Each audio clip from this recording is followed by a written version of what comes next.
Bismillahirrahmanirrahim.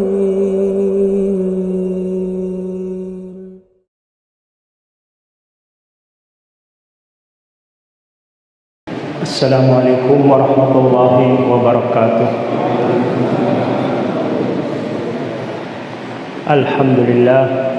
Alhamdulillahilladzi arsala rasulahu bil huda wa dinil haq liyudhhirahu 'ala dini kullih wa kafa billahi syahida. Wassalatu wassalamu ala Rasulillah wa ala alihi wa ashabihi ajma'in wa amman tabi'ahum bi ihsanin ila yaumiddin. Amma ba'd. Jamaah sekalian, pada malam hari ini kita akan membahas pelajaran dan hikmah dari kisah Nabi Hud alaihi salam.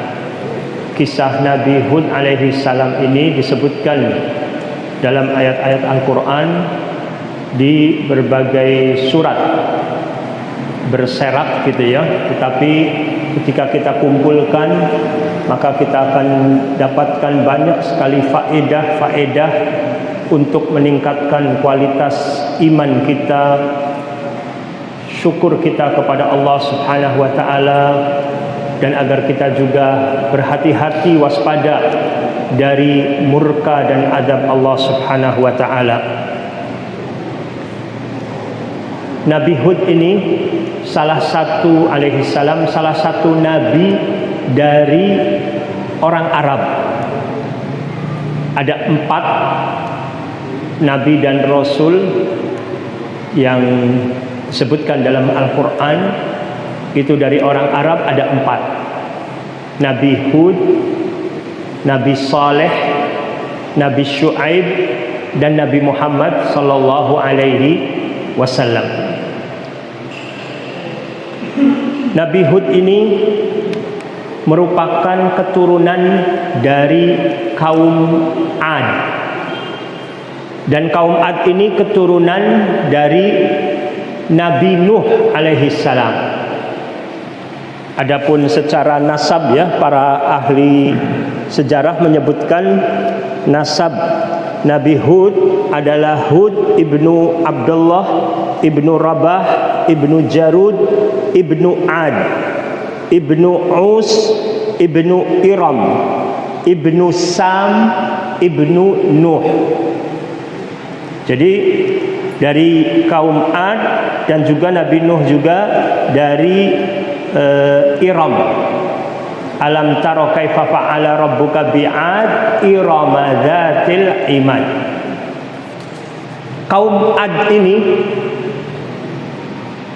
secara postur tubuhnya besar dan tinggi. Nanti para ahli sejarah berbeda pendapat tentang tingginya kira-kira berapa meter. Ada yang mengatakan 12 meter, 30 meter, ada yang mengatakan lebih dari sisi tingginya. Tapi dalam Al-Quran hanya disebutkan bahwa postur mereka itu besar dan tinggi gitu ya. Tapi tidak secara detailnya tidak disebutkan dalam Al-Quran, dalam hadis Nabi SAW setahu saya juga tidak disebutkan. Kemudian ini dari satu, mereka juga diberi kecerdasan akal, sehingga mereka juga unggul dalam bidang arsitektur. Mereka suka bikin rumah dan istana di atas gunung dengan memahat gunung. Tetapi mereka tidak tinggal di rumah-rumah di atas gunung tersebut. Hanya untuk hiburan mereka saja. Tapi mereka tinggalnya di daratan, di kemah. Yang kemahnya juga tentu besar, karena mereka juga posturnya tinggi dan besar. Tentu kemahnya juga memiliki tiang-tiang yang tinggi. Mereka bercocok tanam dan juga beternak. Lokasi tempat tinggal mereka itu di daerah Al-Ahqaf. Al-Ahqaf dekat Hadramaut ya.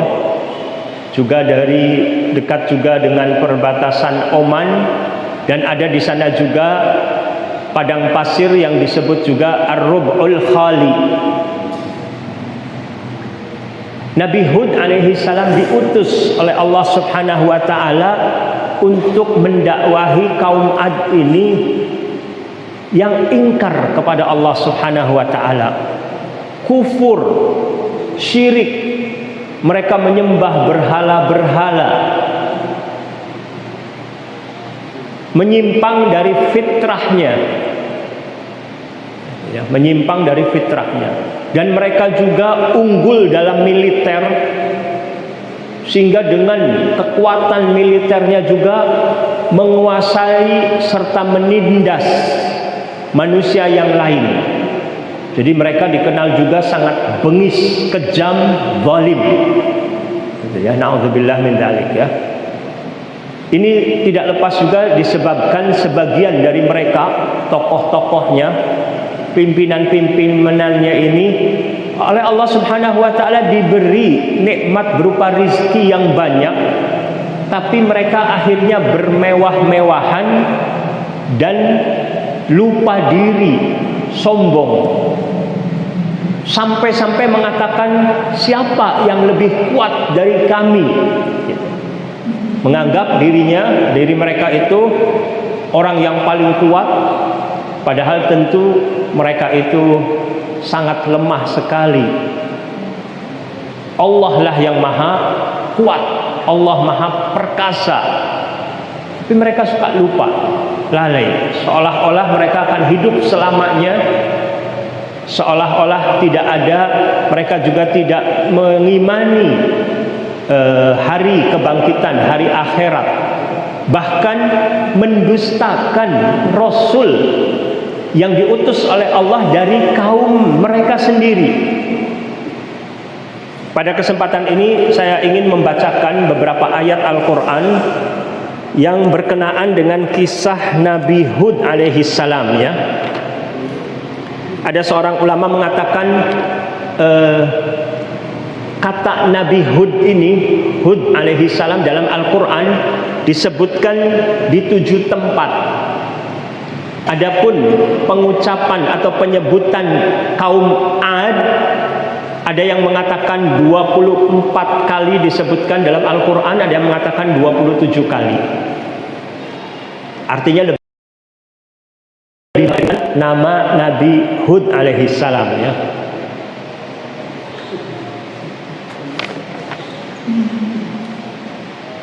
Ya, afala tattaqun.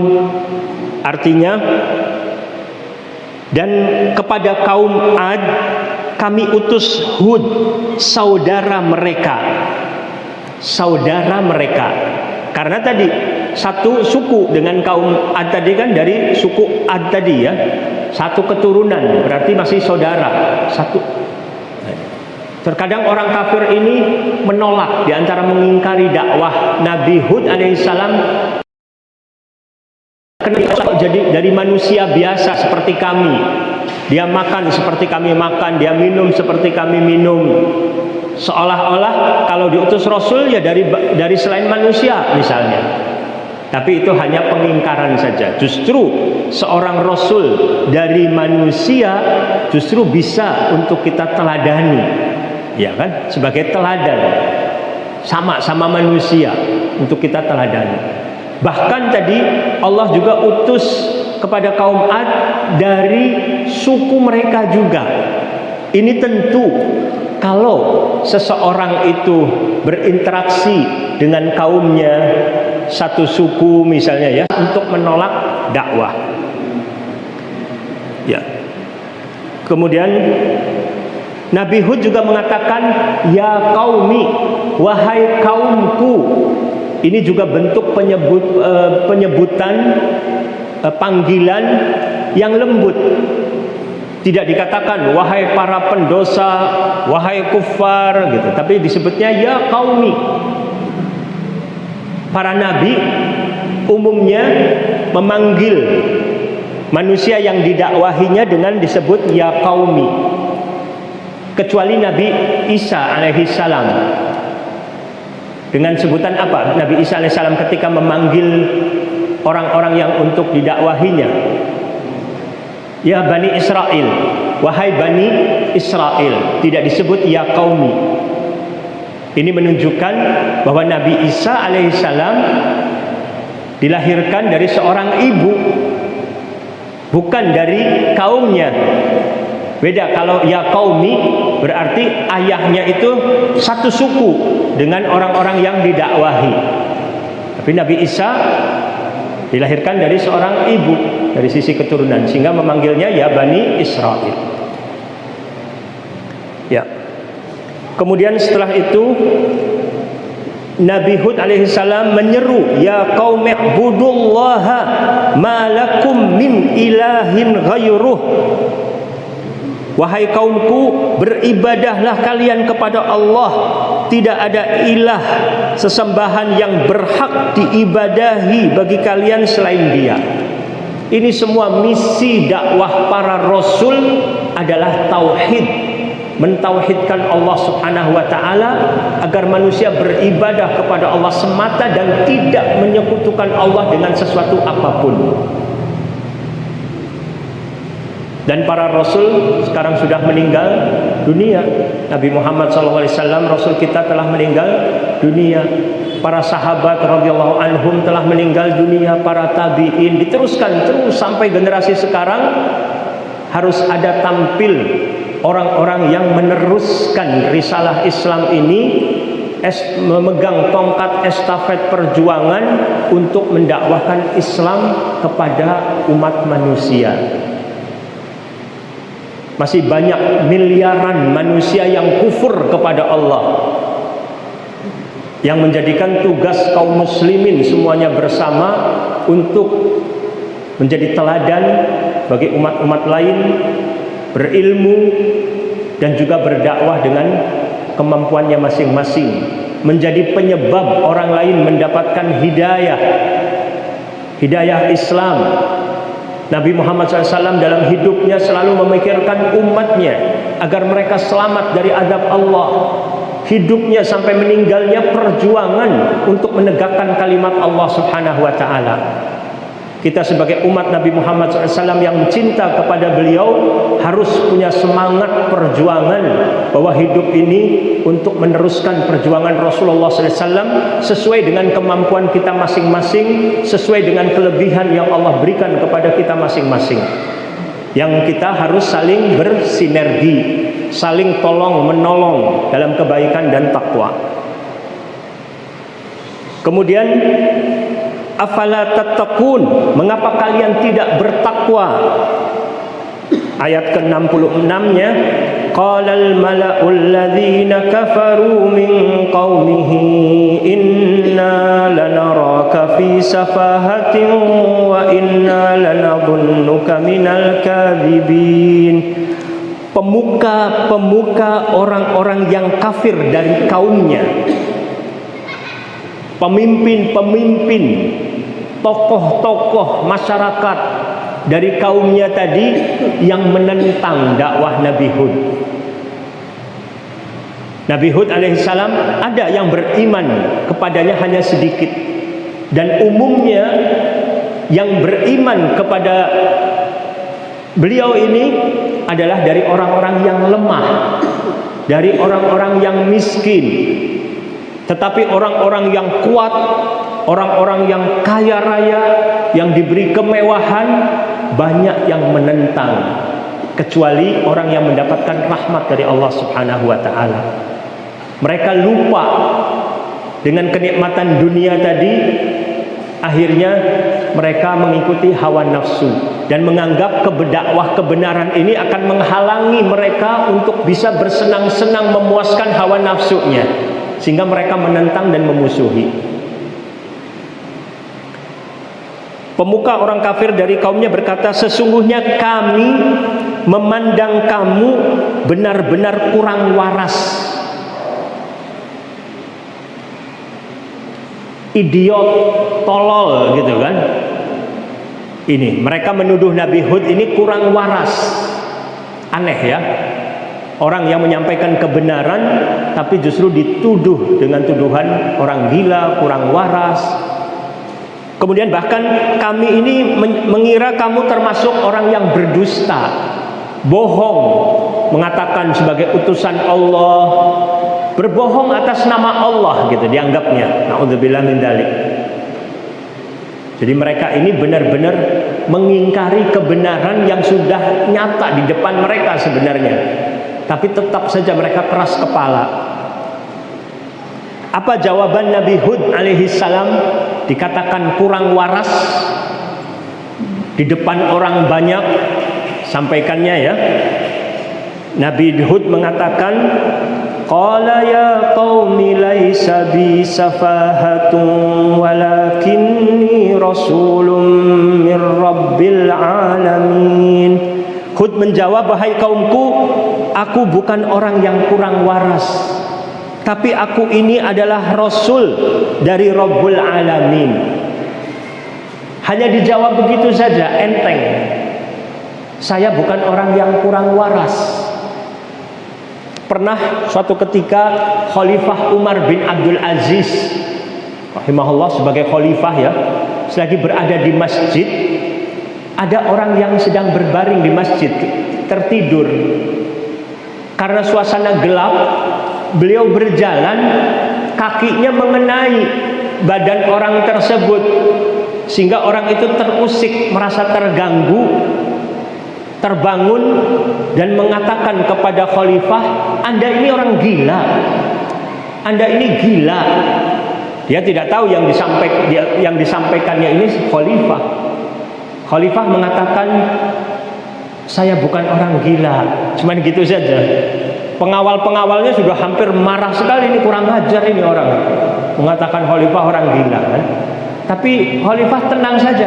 Dia cuma bertanya sama saya, orang gila bukan? Saya jawab bukan orang gila. Sudah selesai.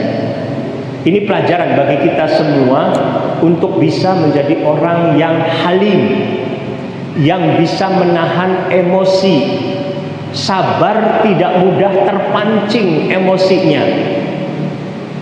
Dalam hidup ini sering sekali banyak hal kejadian-kejadian yang memancing emosi kita. Tapi kita harus sadar bahwasanya sifat orang yang bertakwa itu orang yang bisa menahan amarah. Jangan karena masalah-masalah sepele, kesalahan anak yang wajar, namanya anak tentu banyak salahnya, kita langsung mudah marah-marah, maki-maki, ucapannya kotor, kasar, naudzubillah. Ini kita dapat pelajaran bagaimana dari Nabi Hud yang menjawabnya dengan enteng, aku bukan orang yang kurang waras, aku adalah utusan Allah. Selanjutnya beliau menjawab, uballighukum risalati rabbi wa ana lakum nasihun amin. Aku menyampaikan kepada kalian amanat risalah Rabbku, dan aku ini pemberi nasihat yang terpercaya kepada kalian. Jadi luar biasa bagaimana kasih sayangnya Nabi Hud kepada kaumnya. Seorang pemberi nasihat yang amin, yang amanah. Kata nasihat dalam bahasa Arab itu bisa punya dua makna. Nasihat itu bisa berarti menjahit, bisa juga berarti memperbaiki. Misalnya, nasaha ar-rajulu thawbahu, seseorang menjahit pakaiannya. Nasihat juga bisa berarti murni, bersih gitu ya. Artinya memurnikan, benar-benar menginginkan kebaikan kepada orang yang dinasehati. Sehingga nanti dalam ayat lain pun termasuk di sini ya, saya lupa. Tapi yang jelas beliau juga menyampaikan kepada kaumnya, saya ini tidak minta upah kepada kalian. Upah saya ini dari Allah. Jadi dalam berdakwah bukan tujuannya untuk mendapatkan keuntungan materi duniawi dari masyarakat. Tapi Nabi Hud alaihissalam dalam ma'isyahnya, penghidupannya bukan dari dakwah. Begitu pula para nabi yang lain gitu ya. Nabi Muhammad SAW pernah menjadi penggembala gitu ya. Tapi dalam aturan Islam ada syariat Allah yang menyebutkan, misalnya adanya ghanimah, pembagian rampasan perang dan lain sebagainya, dan Nabi Muhammad SAW juga mendapatkan bagian. Tetapi Nabi SAW mengajarkan juga kepada umatnya agar kita ini mencari nafkah dari keringat tangan sendiri, bukan bergantung dari belas kasih dan pemberian dari orang lain.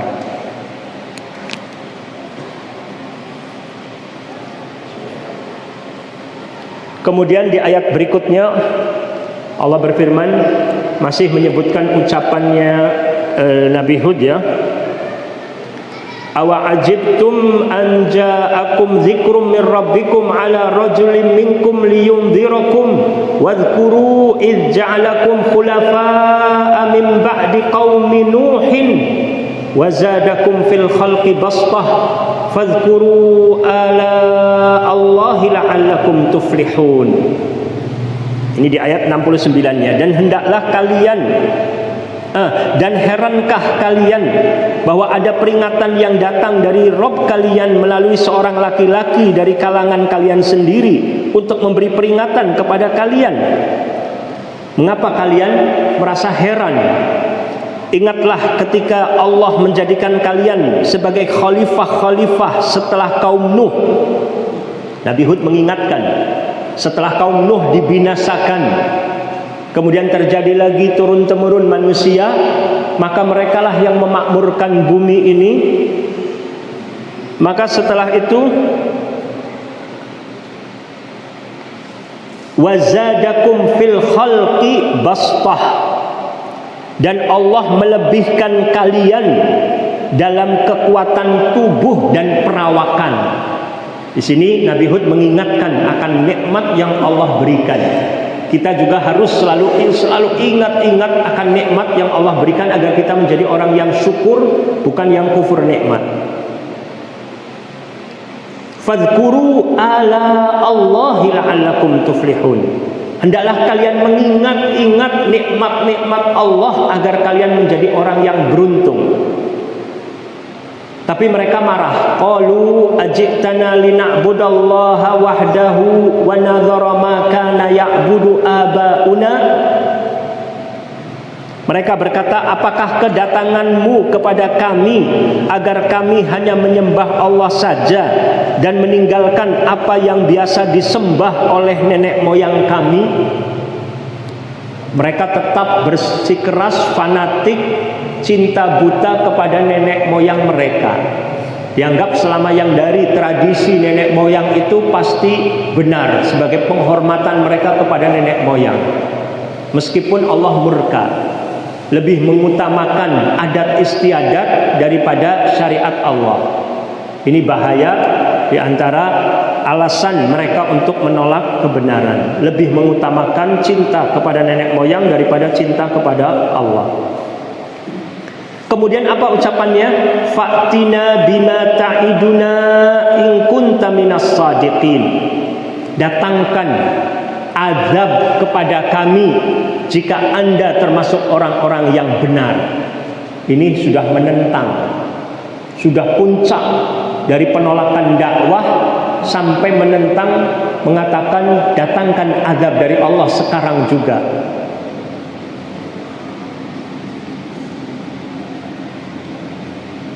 Ya. Lalu Nabi Hud mengatakan, qala qad waqa'a 'alaikum min rabbikum rijsun wa ghadab atujadilunani fi asma'in sammaitumuha antum wa aba'ukum ma nazzalallahu biha min sultan fantadhiru inni ma'akum minal muntadhirin. Hud menjawab, sungguh kebencian dan kemurkaan dari Rabb akan menimpa kalian. Apakah kalian hendak berbantah denganku tentang nama-nama berhala yang kalian dan nenek moyang kalian buat sendiri, padahal Allah tidak menurunkan keterangan untuk itu? Jika demikian, tunggulah, sesungguhnya aku pun bersamamu termasuk orang yang menunggu. Dalam ayat lain, mereka tidak mau menunggu, seolah-olah sekarang juga kalau kamu benar, kata Nabi Hud, ilmu tentang azab itu kapan turunnya Allah yang tahu. Saya hanya menyampaikan, kalau kalian tidak taat kepada Allah, tidak mengikuti tuntunanku ini, kalian akan diazab oleh Allah SWT. Tapi kapan datangnya azab, aku tidak tahu. Lalu Allah tegur mereka dalam kitab Al-Maghazi yang ditulis oleh Ibnu Ishaq, diceritakan riwayatnya. Riwayat ini bukan dari Al-Quran, bukan dari hadis Nabi SAW, tapi dari kisah-kisah Bani Israel yang tidak bisa juga kita percaya penuh sepenuhnya, tapi juga tidak bisa juga kita dustakan sepenuhnya. Sekedar untuk kisah yang sebagai pendekatan saja. Dikisahkan Allah Subhanahu wa taala menegur mereka, diberi masa paceklik selama 3 tahun, tidak turun hujan. Ini seharusnya ketika Allah beri teguran seperti ini, manusia sadar bahwa manusia ini lemah. Allah mengingatkan kita untuk kembali bertaubat kepada Allah, beristighfar. Nabi Hud juga dalam dakwahnya mengajak manusia untuk bertaubat dan beristighfar. Sebelum saya lanjutkan tadi, saya teringat juga di surat Hud, ayat 52. Allah Subhanahu wa taala berfirman menyebutkan kisah Nabi Hud ini ya. Wa ya qaumi astaghfiru rabbakum thumma tubu ilaihi yursilis samaa'a 'alaikum midraran wa yazidkum quwwatan ila quwwatikum wa la tatawallaw mujrimin. Dan Hud berkata, wahai kaumku, mohonlah ampunan kepada Rabb kalian, beristighfarlah kepada Rabb kalian, lalu bertaubatlah kepadanya. Niscaya Dia menurunkan hujan yang sangat deras. Dia akan menambahkan kekuatan di atas kekuatan kalian, dan janganlah kalian berpaling menjadi orang-orang yang berdosa. Ini keutamaan istighfar. Kalau kita banyak beristighfar, pertama Allah akan menurunkan keberkahan. Di antaranya menurunkan hujan rahmat, bukan hujan adab. Dan juga wa yazidkum quwwatan ila quwwatikum, akan menambah kekuatan kalian dari kekuatan yang ada pada kalian sebelumnya. Allah tambahkan lagi kekuatan.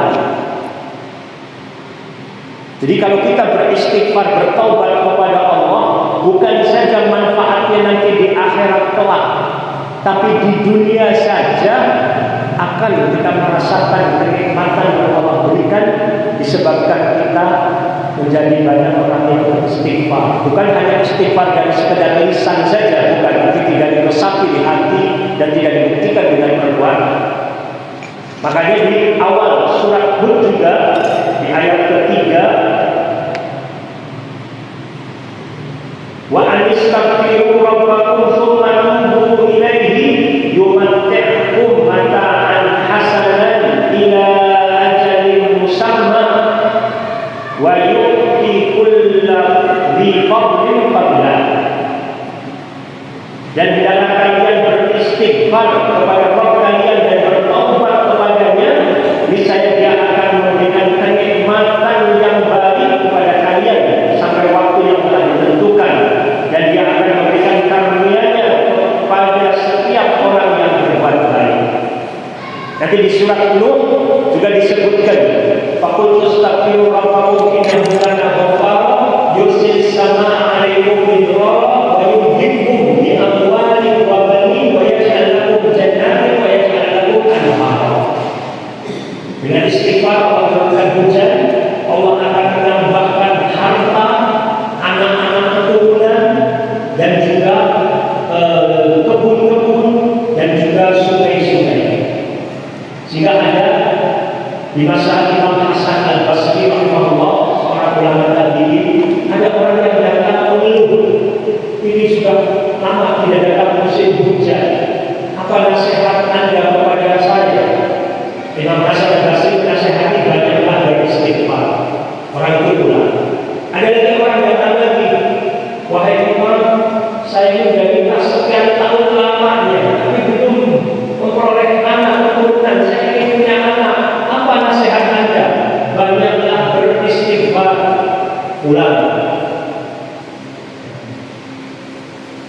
Ada lagi orang lain yang seperti itu juga, mengeluhkan tentang kefakirannya, kemiskinannya, bagaimana supaya dia bisa mendapatkan kelapangan rezeki.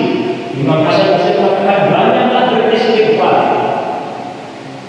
Ketika pulang, muridnya ini yang selalu menyertai Imam Hasan Basri heran, kok berbagai macam orang punya problem yang berbeda, tapi resepnya sama satu, banyak istighfar. Maka Imam Hasan Basri membacakan ayat di surat Nuh tadi. Surat Nuh seperti tadi. Ya. Kemudian kembali, berarti jika dari istighfar juga bisa menambah kekuatan, baik kekuatan fisik, yang berarti kesehatan, kekuatan iman dan lain sebagainya. Akhirnya kawanan ini ketika diuji, ditegur oleh Allah SWT dengan masa paceklik tidak turun hujan, mengirim 70 orang utusan untuk pergi ke Mekah dari Yaman untuk berdoa kepada Allah. Jadi mereka ini orang musyrik, percaya akan adanya Allah pencipta langit dan lain sebagainya, tapi juga menyembah selain Allah sesembahan yang lain. Ada disebut menyekutukan Allah. Mereka mengirim 70 orang pergi ke Mekah untuk berdoa kepada Allah di Baitullah Al-Haram.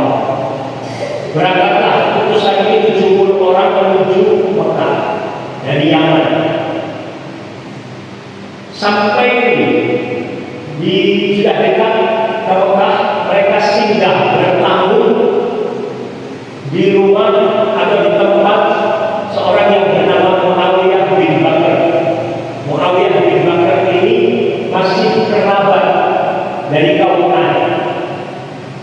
Mereka dari Bani Amalikah. Ibu dari Muawiyah bin Bakar dari kaum Ad juga, artinya masih kerabat keluarga. 70 orang ini singgah di tempatnya Muawiyah bin Bakar. Muawiyah bin Bakar menjamu mereka, makan, minum, sedangkan mereka di Yaman dalam keadaan kekeringan. Sehari, 2 hari, 3 hari, masih tetap saja tinggal di tempat Muawiyah bin Bakar sampai 1 bulan. Padahal Muawiyah tahu ini tujuan mereka ini diutus oleh Allah untuk berdoa kepada Allah. Tapi kok mereka enak-enaknya makan, minum, kalau malam minum minuman khamr, nyanyi-nyanyi, joget-joget. Ini orang yang bertugas namanya doa seperti egois sekali dia pikirkan. Tapi tuan rumah ingin menegur langsung tidak enak, barangkali tersinggung. Akhirnya menyuruh 2 orang perempuan untuk bernyanyi di hadapan mereka, tapi isi nyanyiannya itu menyindir mereka. Akhirnya 2 orang ini menyanyi, tapi nyanyiannya isinya menyindir.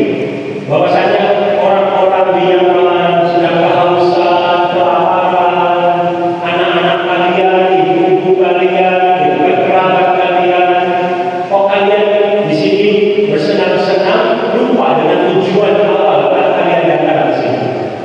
Intinya setelah mereka diingatkan melalui penyanyi, akhirnya mereka segera pamit dan pergi ke Mekah. Dikisahkan selesai mereka berdoa, ada suara di langit yang meminta mereka memilih awan yang akan didatangkan. Awan itu menuju kaum Ad. Ada awan putih, awan merah, dan awan hitam. Pimpinan dari rombongan itu memilih awan hitam karena mereka beranggapan kalau awan hitam berisi air penuh, jadi datang menurunkan hujan. Wallahu a'lam tadi kan kesahihan kisah ini, tapi yang jelas setelah itu datanglah awan kepada kaum Ad. Dan kaum Ad ini bergembira dengan datangnya awan tadi. Dianggap awan ini akan membawa hujan, padahal awan itu membawa azab berupa angin yang sangat